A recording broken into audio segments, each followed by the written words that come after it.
লাইলাতুল কদর, এই কদরের রাতটা হচ্ছে এমন রাত যেটা খায়রুম মিন আলফি শাহর, 1000 মাসের চেয়েও সেরা। 1000 মাস লাগাতার ইবাদত করলে যে সওয়াব, কদরের রাতে ইবাদত করলে এর সমান সওয়াব হবে নাকি? সমান হবে না। আল্লাহ তাআলা বলেছেন খায়রুম মিন আলফি শাহর, না এর চেয়েও শ্রেষ্ঠ, এর চাইতেও বেশি। 1000 মাসে অর্থাৎ 1000 মাসে হয় 83 বছর 4 মাস। তো কদরের রাতে যদি আমরা ইবাদত করি তাহলে 83 বছর 4 মাস ইবাদত করলে যে সওয়াব, সে সওয়াব আল্লাহ তাআলা আমাদের আমলনামায় নসিব করবেন। তো আমরা যেন এই কদরের রহমত বরকত থেকে যেন আমরা বঞ্চিত না হই। তো রাসূল সাল্লাল্লাহু আলাইহি ওয়াসাল্লামকে সান্ত্বনা দেওয়ার জন্য, যে হে নবী আপনি চিন্তিত হবেন না, বনি ইসরাইলের অনেক লোক 1000 বছর হায়াত পেয়েছে, শত শত বছর ইবাদত করেছে, জিহাদ করেছে, তারা হায়াত পেয়েছে বেশি কিন্তু তারা কদর পায়নি। আর আপনার উম্মতকে আমি হায়াত দিয়েছি কম কিন্তু তাদেরকে কদর দিয়েছি। সুবহানাল্লাহি বিহামদি, লাইলাতুল কদর দিয়েছি, যে কদরের রাত 1000 মাসের চেয়েও সেরা। তো এই কদরের রাতকে আবার লাইলাতুল মুবারাকাও বলা হয়েছে। ইন্না আনজালনাহু ফি লাইলাতিন মুবারাকা, এটা বরকতময় রাত। ফিহা ইউফরাকু কুল্লু আমরিন হাকিম, সব বিজ্ঞচিত প্রাজ্ঞচিত বিষয়ের ফয়সালা হয়। এটা বেসিক্যালি একটা বাজেট রাত বলা যায়। এ রাতে আগামী 1 বছরে আমাদের কি ঘটবে না ঘটবে আল্লাহ তাআলা এটার বাজেট করেন, এটাকে রিভাইজ করেন। সো এই রাতটা অনেক গুরুত্বপূর্ণ। তো এই কদরের রাত এটা কবে, এটা স্পেসিফিক ছিল, মানে সুনির্দিষ্ট ছিল। রাসূল সাল্লাল্লাহু আলাইহি ওয়াসাল্লাম আমাদেরকে জানাতে চেয়েছিলেন কবে, কিন্তু রাসূল সাল্লাল্লাহু আলাইহি ওয়াসাল্লাম জানাতে পারেননি। সহিহ বুখারীতে এসেছে যে রাসূল সাল্লাল্লাহু আলাইহি ওয়াসাল্লাম খারাজান নবী সাল্লাল্লাহু আলাইহি ওয়াসাল্লাম লিয়ুখবিরানা বিলাইলাতিল কদর। উবাদা ইবনে সামিত রাদিয়াল্লাহু তাআলা আনহু বলেন রাসূল সাল্লাল্লাহু আলাইহি ওয়াসাল্লাম আমাদেরকে জানাতে বের হয়েছিলেন যে কবে কদরের রাতটা। ফাতালাহা রাজুলান মিনাল মুসলিমিন, হঠাৎ মুসলমানদের মধ্যে থেকে দুইজন ঝগড়া লাগলো, তর্ক লাগলো আর কি। রাসূল সাল্লাল্লাহু আলাইহি ওয়াসাল্লাম হঠাৎ করে ওই ঝগড়ার দিকে খেয়াল করলেন, ওইদিকে খেয়াল করে ওই তারিখটার কথা তিনি ভুলে গেলেন। ফারুফিআ, রাসূল সাল্লাল্লাহু আলাইহি ওয়াসাল্লাম বললেন আমার হৃদয় থেকে, অন্তঃকরণ থেকে এটাকে উঠিয়ে নেওয়া হবে। এখন আমি মনেই করতে পারছি না এটা কি 23 না 25 না 27 না 29, আমি মনে করতে পারছি না। এজন্য রাসূল সাল্লাল্লাহু আলাইহি ওয়াসাল্লাম বলেছেন যে তবে আমি এতটুকু মনে করতে পারছি, ফালতামিসুহা ফিল আশরিল আওয়াখিরি ফিল বিত্রি, রমাদানের শেষ দশকের বেজর রাত্রিগুলোতে তোমরা কদর তালাশ করো। বেজর রাতে যদি তোমরা কদর তালাশ করো তাহলে এই কদর সুনিশ্চিতভাবে তোমরা পাবে। তো এই জন্য স্কলাররা সবসময় বলেন যে লাস্ট 10 days অফ রমাদান খুব গুরুত্বপূর্ণ, সবচেয়ে the cream time of Ramadan. I repeat, এটা রমাদানের একেবারে মাহেন্দ্রক্ষণ। এই 10 দিনের যে কোনো 10 রাতের যে কোনো রাত কদর হয়ে যেতে পারে, বিশেষ করে অড নাইটস গুলো 21, 23, 25, 27 এবং 29, যে কোনো দিন হয়ে যেতে পারে কদর। সো বুদ্ধিমানের কাজ হচ্ছে আমরা যেন রমাদানের শেষ 10 রাতে লাগাতার একইভাবে একই স্পিডে আমরা যেন ইবাদত করি। কোনো রাতে বেশি করলাম, হয়তো 27 রাতে আমি খুব ভাব গাম্ভীর্য নিয়ে খুব আবেগ নিয়ে ইবাদত করলাম, কিন্তু হয়ে যেতে পারে যে এবছর কদর ছিল 25 রাত, হতে পারে না? পারে। তো আমরা তো মিস করে ফেললাম। তো আমরা যেন মিস না করি। বুদ্ধিমানের কাজ হবে সমান তালে ইবাদত করা। এবং এটা এত গুরুত্বপূর্ণ, রাসূল সাল্লাল্লাহু আলাইহি ওয়াসাল্লাম এত এমফাসাইজ করে কোনো রাতের কথা বলেনি। আরবি মাস অনুযায়ী 354টা রাতের মধ্যে সবচাইতে শ্রেষ্ঠ রাত, সবচাইতে শ্রেষ্ঠ রাত সূর্য ডোবার পর থেকে হাত্তা মাতলাইল ফাজর, ফজরের সূচনা লগ্ন পর্যন্ত শান্তিময় এ রাত, বরকতের এ রাত। রাসূল সাল্লাল্লাহু আলাইহি ওয়াসাল্লাম বলেছেন মান হুরিমা খায়রাহা ফাকাদ হুরিম, যে কদরের বরকত থেকে খায়ের থেকে বঞ্চিত হলো সে আসলেই বঞ্চিত। হি ইজ দ্য লুজার, সে হতভাগা, সে পোড়া কপাল, সে বঞ্চিত। মান হুরিমা খায়রাহা ফাকাদ হুরিম, যে কদর পেল না সে হতভাগা। এখন আমরা কি হতভাগা হতে চাই? আমরা তো শুরুতে অনেক হোপফুল ছিলাম, এত এত ব্লেসিংস, এত এত বরকত, রহমতের ফলগুধারায় আমরা প্লাবিত হচ্ছি রমাদানে। আমরা তো হতভাগা হতে চাই না। তো আমরা যেন এই শেষ 10 দিন এক তালে আন্তরিকতার সাথে ঈমান ও ইহতিসাবা আমরা যেন ইবাদত করি। সম্মানিত ভাই এবং বোনেরা, তাহলে আমরা সৌভাগ্যশীলদের অন্তর্ভুক্ত হতে চাই, হতভাগা হতে চাই না। আমরা এবার একটু শুনবো যে রাসূলুল্লাহ সাল্লাল্লাহু আলাইহি ওয়াসাল্লাম কদরের রাতগুলোতে কি কি ইবাদত করতেন। আমি খুঁজে 5টা আমলের কথা পেয়েছি বিশেষভাবে, কমন যে আমলগুলো সেগুলো তো ছিলই, বিশেষভাবে 5টা কাজ রাসূল সাল্লাল্লাহু আলাইহি ওয়াসাল্লাম এই কদরের রাতে করতেন। 1 নম্বর কাজ হচ্ছে তিনি সারা রাত জেগে ইবাদত করতেন এবং পরিবারের লোকদেরকে ঘুমোতে দিতেন না, উঠিয়ে দিতেন। বছরের অন্য কোনো সময়ে সারা রাত জেগে ইবাদত করার কোনো নজির রাসূল সাল্লাল্লাহু আলাইহি ওয়াসাল্লামের জীবনে ছিল না। সব রাতে ঘুমাতেন। আমি জোহর বারুতে একটা কনভেনশনে the daily routine of prophet সাল্লাল্লাহু আলাইহি ওয়াসাল্লাম একটা আলোচনা করেছিলাম, যেখানে রাসূল সাল্লাল্লাহু আলাইহি ওয়াসাল্লামের দৈনন্দিন জীবনের রুটিন আলোচনা করেছিলাম। সেখানে আমরা বলেছি যে রাসূল সাল্লাল্লাহু আলাইহি ওয়াসাল্লামের দৈনন্দিন অভ্যাস ছিল তিনি এশার পরেই তাড়াতাড়ি ঘুমিয়ে পড়তেন আর মিড নাইটে উঠতেন। রাসূল সাল্লাল্লাহু আলাইহি ওয়াসাল্লামের কর্মদিবস শুরু হতো মিড নাইটে, আমাদের তো সকালে কারো আরো অনেক পরে শুরু হয়। রাসূল সাল্লাল্লাহু আলাইহি ওয়াসাল্লামের কর্মদিবস শুরু হতো বেসিক্যালি মিড নাইটে। এশার পরে কথাবার্তা না বলে আগে ঘুমোতে যেতেন, মিড নাইটে উঠতেন, কিন্তু ঘুমাতেন। ঘুম ছাড়া রাত কাটাতেন না। সারা বছরের এটা ছিল যে এশার পর ঘুমোতে যেতেন, except the last 10 days of Ramadan. রমাদানের শেষ 10 রাতে রাসূল সাল্লাল্লাহু আলাইহি ওয়াসাল্লাম ঘুমাতেন না। এই 10 দিনের ব্যাপারেই পাওয়া যায় সারা রাত জেগে তিনি ইবাদত করতেন। আম্মা জান আয়েশা রাদিয়াল্লাহু তাআলা আনহা বলেন ইদা দাখালাল আশরু আহিয়াল লাইলা ওয়া আইকাযা আহলা ওয়া জাদ্দা ওয়া শাদ্দাল মিজার। রমাদানের শেষ দশক যখন আসতো, রাসূল সাল্লাল্লাহু আলাইহি ওয়াসাল্লাম সারা রাত জেগে ইবাদত করতেন। পরিবারের সদস্যদেরকে জাগিয়ে তুলতেন, স্ত্রীদের ঘুমাতে দিতেন না, জাগিয়ে তুলতেন। ফাতেমা রাদিয়াল্লাহু তাআলা আনহার ঘর পাশেই ছিল, তাদেরকে যে জাগাতেন এবং নিজে সারা রাত ইবাদত তো করতেনই। জাদ্দা ওয়া শাদ্দাল মিজার, খুবই বলিষ্ঠভাবে, খুব মজবুত ভাবে কোমরে গামছা বেঁধে নামার একটা এক্সপ্রেশন এখানে দেওয়া হয়েছে। মিজার, ইজহার মানে হচ্ছে বাংলা করলে হয় লুঙ্গি। লুঙ্গি আমরা যখন খুব শক্ত কোনো কাজ করতে যাই তখন তারা কি করে, খুব টাইট করে লুঙ্গিটা বাঁধে। তার মানে বোঝানো হচ্ছে রাসূল সাল্লাল্লাহু আলাইহি ওয়াসাল্লাম কোমরে ভালো করে লুঙ্গি বেঁধে বা গামছা বেঁধে আটকাট বেঁধে নামতেন শেষ 10 দিনের জন্য। এই সময় তিনি মানে কাউকে কেমন যেন চিনতেন না, সবসময় ইবাদতে মগ্ন থাকতেন। এটা আমরা করতে পারি যে শেষ 10 দিনে, আর যেহেতু 3 দিন বাকি, আমরা একটা স্পেশাল প্ল্যান করতে পারি যে আমরা আমাদের সর্বোচ্চটুকু উজাড় করে দিয়ে লাস্ট 10 ডেজ অফ রমাদানের এই বরকত আমরা হাসিল করবো, এটা যেন আমাদের মিস না হয়। তাহলে এটা আমরা একটা পেলাম। 2 নাম্বার হচ্ছে ইতিকাফ করা। রাসূলুল্লাহ সাল্লাল্লাহু আলাইহি ওয়াসাল্লাম রমাদানের শেষ 10 দিন ইতিকাফ করতেন। আমাদের আয়েশা রাদিয়াল্লাহু তাআলা বলেন, কানা ইয়াতাকিফুল আশরাল আওয়াখির মিন রমাদান, রমাদানের শেষ দশকে তিনি ইতিকাফ করতেন। হাত্তা তাওয়াফাহুল্লাহ, ওনার ইন্তেকালের আগ পর্যন্ত এই অভ্যাসটাই তিনি জারি রেখেছেন। সুম্মা আতাকাফা আজওয়াজুহু মিন বাদে, তারপরে ওনার স্ত্রীরা ইতিকাফ করেছেন। আরেক বর্ণনা এসেছে ইয়াতাকিফু কুল্লা রমাদান 10 আইয়াম, প্রতি রমাদানে তিনি 10 দিন ইতিকাফ করেছেন। কিন্তু যেই বছর তিনি ইন্তেকাল করবেন সে বছর তিনি 20 দিন ইতিকাফ করেছিলেন। প্রতি রমাদানে 10 দিন, আর যে বছর ইন্তেকাল করবেন সে বছর কয় দিন? 20 দিন তিনি ইতিকাফ করেছিলেন মসজিদে নববীতে। তাহলে আমরা এই রমাদানের শেষ দশকে এটা করতে পারি। 2 নম্বর পয়েন্ট হচ্ছে ইতিকাফ করা। যারা আমরা করিনি তারা আমরা ইতিকাফ করতে পারি।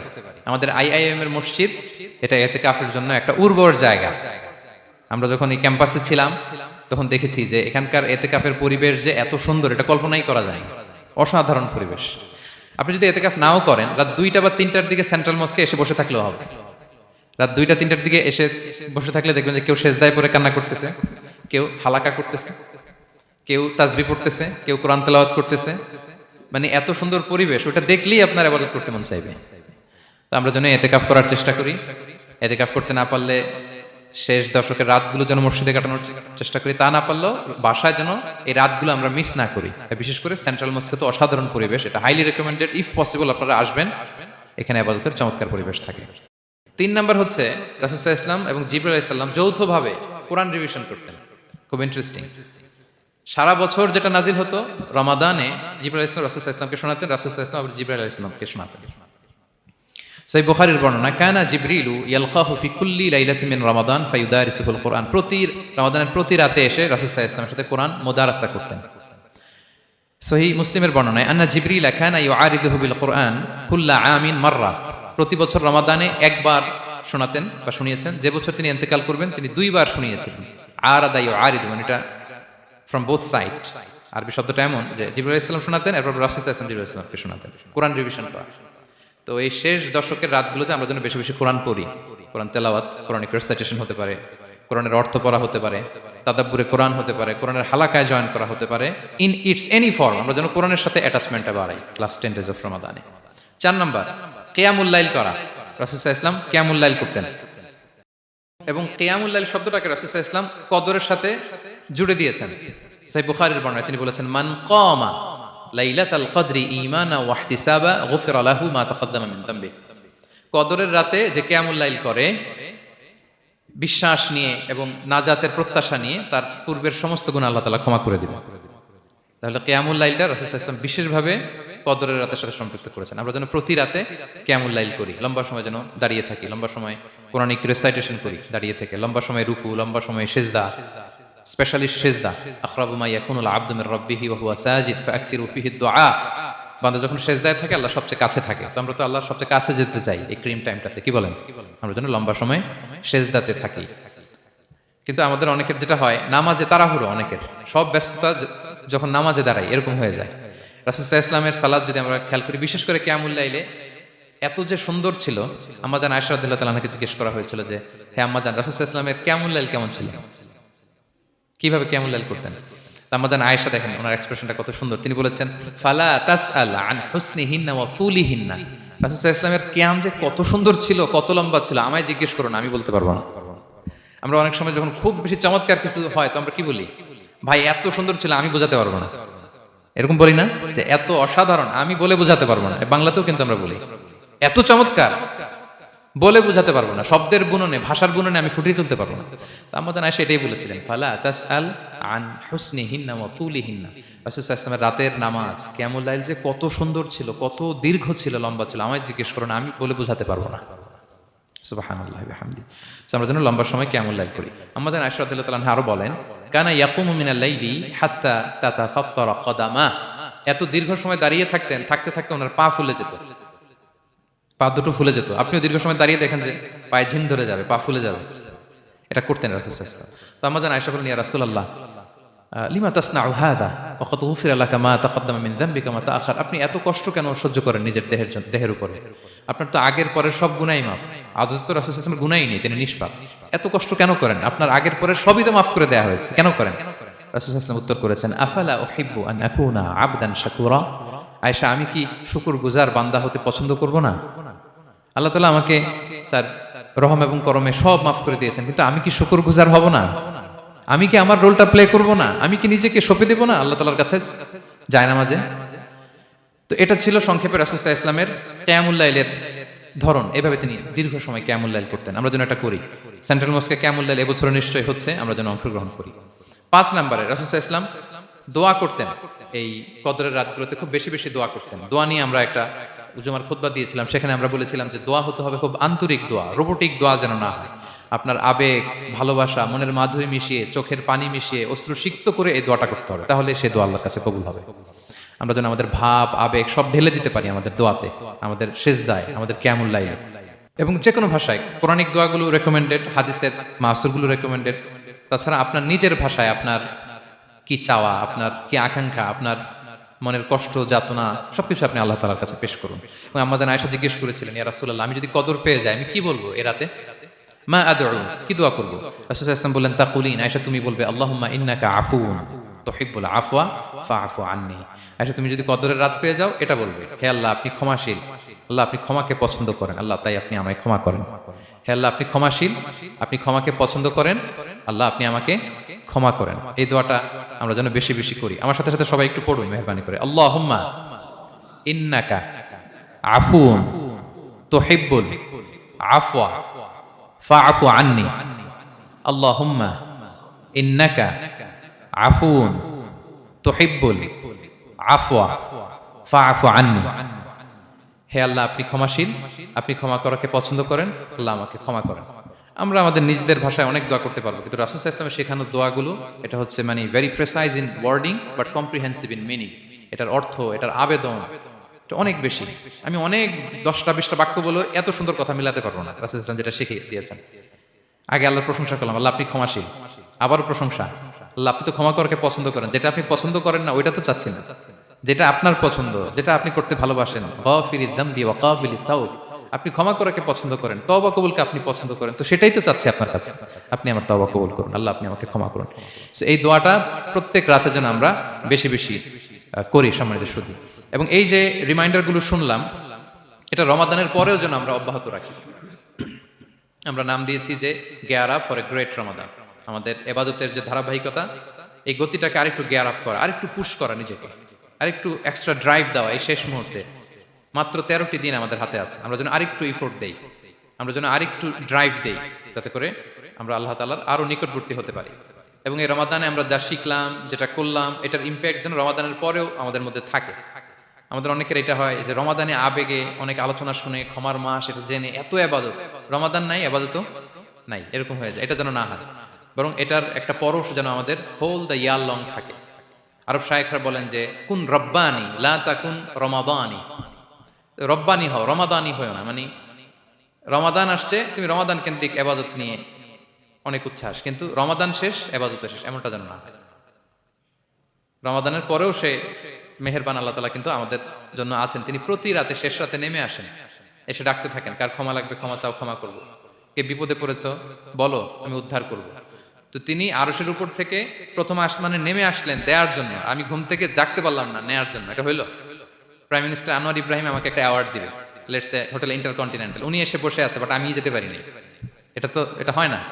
আল্লাহ তাআলা প্রতি রাতে শেষ রাতে এসে বলেন কার কি লাগবে দাও, তিনি নেমে আসেন বা বিশেষ মনোনিবেশ করেন প্রথম আসমানে এসে, কিন্তু আমরা যে নিব সেই সময়টুকু আমাদের হয় না। আমরা এতটা গাফেল যেন না হই, আমরা যেন একটু পুশ করি। বড় কিছু পেতে হলে নিজেকে পুশ করতে হয়, এক্সট্রা একটা ড্রাইভ দিতে হয়।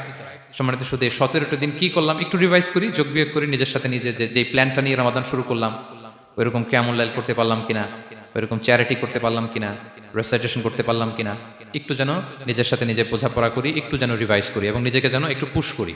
সম্মানিত শুধু এই ছিল সংক্ষিপ্ত আলোচনা। আমি 30 সেকেন্ডসে পুরো আলোচনাটা আবার একটু যারা পরে এসেছেন একটু রিভাইজ করে নেই। আমি শুরুতে এভাবে শুরু করেছিলাম যে রমাদান এটা হচ্ছে it's a month of hope, এটা আশা জাগা নিয়ে একটা মাস। এই মাসের যে রহমত বরকতের যত যত হাদিস কোরআনের আয়াতগুলো আমরা বলেছি, এগুলো শুনলে আমাদের মধ্যে একটা আশা জাগে, আশাবাদী হয়ে ওঠে যে আমার এই মাস আমার মুক্তির মাস, আমি মুক্তি পাবো। কিন্তু at the same time it's a month of warning, এটা আবার সতর্কতার মাস। রাসূলুল্লাহ সাল্লাল্লাহু আলাইহি ওয়াসাল্লাম বলেছেন রোজা রেখে যে মিথ্যা ছাড়লো না, পাপ ছাড়লো না, তার ধ্বংস। আবার 3বার তিনি আমিন বলেছেন। বেসিক্যালি এটা একটা বদদোয়া যে মান আদরাকা রমাদান ওয়া লাম ইগফার লাহ, যে রমাদান পেয়েও নিজের গুনাহ ক্ষমা করতে পারলো না, তার ধ্বংস। সো আমরা আশাবাদী হব। আল ঈমান বাইনাল খাউফি ওয়ার রাজা, বিশ্বাস হচ্ছে আমার মধ্যে ভীতিও কাজ করবে, আবার আমার মধ্যে একটা হোপ থাকবে, এটাই ঈমান। সো আমরা যেন এই ওয়ার্নিং গুলো আমাদের মাথায় রাখি যে আমরা যেন আল্লাহর নৈকট্যপ্রাপ্ত বান্দা হতে পারি, ক্ষমাপ্রাপ্তদের অন্তর্ভুক্ত যেন আমরা হতে পারি। এরপরে আমরা বলেছিলাম যে লাআল্লাকুম তাত্তাকুন অ্যাচিভ হচ্ছে কিনা আমাদের প্রত্যেক কাজে এটা খেয়াল করতে হবে। আমাদের সম্মানিত ইউসুফ স্যার খুব সুন্দর করে এটা বলেছেন যে আল্লাহর সচেতনতা, আল্লাহর ভয়, to build up the sense that Allah is watching me, এই সেন্সটা আমার সব কাজের মধ্যে থাকতে হবে। যদি লাআল্লাকুম তাত্তাকুন অ্যাচিভ হয়, সাকসেসফুল, একটা সাকসেসফুল প্রোডাক্টিভ রমাদান আমরা কাটাচ্ছি। আর যদি লাআল্লাকুম তাত্তাকুনের সমস্যা, তার মানে we have to revise hour schedule, যাতে করে আল্লাহর এই সচেতনতা আমরা বিল্ড আপ করতে পারি। এরপর আমরা বলেছি যে আমরা সংযমটা যাতে এনশিওর করি, রমাদানের যে সংযম, নিজের প্রবৃত্তির উপর আমরা বিজয় লাভ করি, সারা বছর প্রবৃত্তি জিতে রমাদানে আমরা জিতি। এরপর আমরা চ্যারিটির কথা বলেছি, রাসূল সাল্লাল্লাহু আলাইহি ওয়াসাল্লাম খুব জেনারাস হয়ে যেতেন রমাদানে, আমরা যেন আমাদের দানের হাতকে আরো প্রশস্ত করি এবং রমাদানে আমাদের কমিউনাল স্পিরিট চলে আসে, আমাদের বেসিক্যালি একটা সেলফ ট্রান্সফরমেশন হয়, অনেক বদ অভ্যাস আমরা রমাদানে ত্যাগ করি, বাকি মাসেও যেন এটা আমরা কন্টিনিউ করি। আর সবশেষে আমরা লাস্ট 10 ডেজ অফ রমাদানের গুরুত্ব নিয়ে বলেছিলাম যে রাসূল সাল্লাল্লাহু আলাইহি ওয়াসাল্লাম খুব হতাশ হয়ে পড়েছেন যে অন্য নবীর উম্মতেরা অনেক হায়াত পেয়েছে, আমরা পেলাম 60-70, তো আমার গুনাহগার উম্মত কি করবে? আল্লাহ বলেন লাইলাতুল কদর খায়রুম মিন আলফি শাহর, নবী হে আপনার উম্মতের জন্য আমি কদরের রাত দিয়েছি, যে এক রাতে ইবাদত করলে 1000 মাসের চেয়েও বেশি সওয়াব তারা পেয়ে যাবে। সো এই কদরের রাত যেন আমরা মিস না করি। কোনটা কদরের রাত? আমরা বলেছিলাম শেষ 10 দিন সমান তালে ইবাদত করব। বিশেষ করে আমরা গুরুত্ব দিব অড নাইটস গুলোতে, 21, 23, 25, 27, 29 আমরা গুরুত্ব দিব। এবং রাসূল সাল্লাল্লাহু আলাইহি ওয়াসাল্লাম বলেছেন মান হুরিমা খাইরাহা ফাকাদ হুরিম, যে কদরের বরকত মিস করলো সে বঞ্চিত, সে হতভাগা, হি ইজ দ্য লুজার। আমরা যেন লুজার না হই, আমরা যেন গেইনার হই এই বরকতের মাসে। এবং সবশেষে আমি বলেছিলাম রাসূল সাল্লাল্লাহু আলাইহি ওয়াসাল্লাম স্পেশালি 5টা আমল করতেন, সারা রাত জাগতেন, ফ্যামিলি মেম্বারসদের জাগিয়ে তুলতেন, উৎসাহিত করতেন এবং কোমরে গামছা বেঁধে নামতেন। এরকম ইবাদতের স্পৃহা অন্য কখনো রাসূল সাল্লাল্লাহু আলাইহি ওয়াসাল্লামের মধ্যে দেখা যেত না, যেমনটা শেষ দশকে তিনি করতেন। ইতিকাফ করতেন তিনি, আর ইতিকাফ করলে কদর মিস হওয়ার সম্ভাবনা নেই। এটা 21-এ হোক, 25-এ হোক, 23-এ হোক, আমি তো মসজিদে, আমি তো কিয়ামুল লাইলে অংশগ্রহণ করতেছি, আমি তেলাওয়াত করতেছি, আমি প্রতিদিনই দোয়া করতেছি, মিস হওয়ার কোনো সম্ভাবনা নেই। আমরা যেন ইতিকাফের চেষ্টা করি, অথবা পার্ট টাইম ইতিকাফ যেন অন্তত করি, 5 দিন 3 দিন, অথবা রাতের সময়গুলো মসজিদে যেন আমরা কাটাই। 3 নাম্বার বলেছিলাম রাসূল সাল্লাল্লাহু আলাইহি ওয়াসাল্লাম জিবরাইল আলাইহিস সালাম কোরআন রিভিশন করতেন, আমরা যেন কোরআন রিভাইজ করি, রেসাইটেশন করি বেশি মাত্রায় শেষের 10 দিন। কিয়ামুল লাইল ফালা তাসআল আন হুসনিহিন্না ওয়া তুলিহিন্না, কত সুন্দর কিয়ামুল লাইল ছিল বলে বোঝানো যাবে না। তো আমরা যেন এরকম দীর্ঘ সময় কিয়ামুল লাইল করি। আর সবশেষে বলেছিলাম দোয়া করা, দোয়া করা হচ্ছে দোয়া মুমিনের হাতিয়ার, দোয়া মানুষের জীবন চেঞ্জ করে দিতে পারে। চাওয়ার মতো চাইলে আল্লাহ ফেরান না, আল্লাহ তো দেওয়ার জন্যই বসে আছেন। আমরা যেন কায়মনো বাকি আল্লাহ তাআলার কাছে চাই, অশ্রুসিক্ত নয়নও যেন আমরা চাই। অনুতপ্ত বান্দার চোখের পানির ফোঁটা আল্লাহর কাছে খুব প্রিয়, 2 ফোঁটা আল্লাহর কাছে সবচেয়ে প্রিয়, জিহাদের ময়দানে মুজাহিদের রক্তের ফোঁটা আর অনুতপ্ত বান্দার চোখের পানির ফোঁটা। বান্দা অনুতপ্ত হয়ে রিপেন্টেন্ট হয়ে চোখের পানি ছেড়ে যখন কাঁদে আর দোয়া করে, ওই চোখের পানি চোখ বেয়ে নাকের ডগাবে মাটিতে পড়ার আগেই আল্লাহ তার সব গুনাহ মাফ করে দেয়। আমরা যেন সেই অনুতপ্ত বান্দাদের কাতারে শামিল হতে পারি। রাসূল সাল্লাল্লাহু আলাইহি ওয়াসাল্লাম যেভাবে কিয়ামুল লাইল করতে আমাদেরকে উৎসাহিত করেছেন, আমরা যেন সেভাবে কিয়ামুল লাইল করতে পারি। আমাদের প্রতিটি কাজের মধ্য দিয়ে লাআল্লাকুম তাত্তাকুনের যে অ্যাচিভমেন্ট, সেটা যেন আমাদের হাসিল হয় এবং এই রমাদানকে যেন আমরা আমাদের জীবনের সর্বশেষ রমাদান মনে করি। আমাদের চিফ ইমাম অফ সেন্ট্রাল মস্ক ইমাম রমাদান সুবকি নামাজের আগে একটা সুন্দর কথা বলেন যে perform this Salah as if this is your last and final prayer. এমনভাবে নামাজে দাঁড়াও, মনে করো এটাই হতে পারে জীবনের শেষ নামাজ। রাসূল সাল্লাল্লাহু আলাইহি ওয়াসাল্লাম এটাই বলেছেন। সো আমরা বিগত বছরগুলোতে আমাদের অনেক প্রিয়জনদের হারিয়েছি এই কোভিডের কারণে।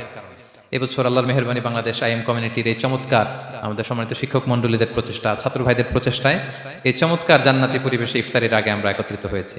আবারও আগামী বছর আমরা এরকম কোনো গ্যাদারিং এ জয়েন করতে পারবো, কোনো গ্যারান্টি কি আমাদের আছে? নাই। It could be the last Ramadan in our life. So আমরা যেন এটা সবসময় মাথায় রাখি যে হতে পারে আমার this is our last chance, এটাই লাস্ট চান্স, এবং এই অপরচুনিটিগুলো যেন আমরা কাজে লাগাই এবং আল্লাহ তাআলার প্রিয় বান্দাদের অন্তর্ভুক্ত হই। আল্লাহ তাআলা আমাদের সবাইকে এই কথাগুলো বোঝার ও আমল করার তৌফিক দান করুন।